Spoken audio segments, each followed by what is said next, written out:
The circle of learning is a systematic method to acquire and maintain competence.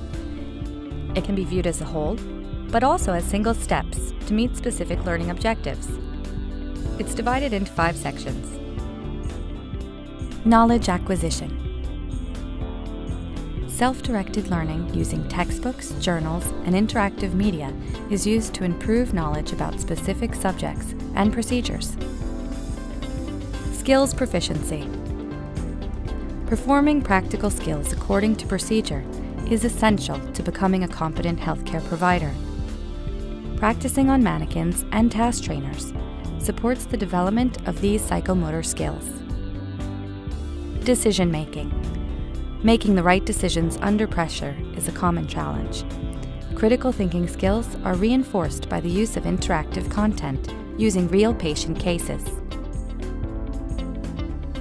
Simulation in teams. Those who work together need to train together. Real-world scenarios are rehearsed to improve teamwork, communication, and leadership. Clinical experience. Learning integrated with clinical practice supports the continuous development of healthcare providers. The circle of learning enables healthcare providers to develop and maintain competence, and ultimately improve patient outcomes.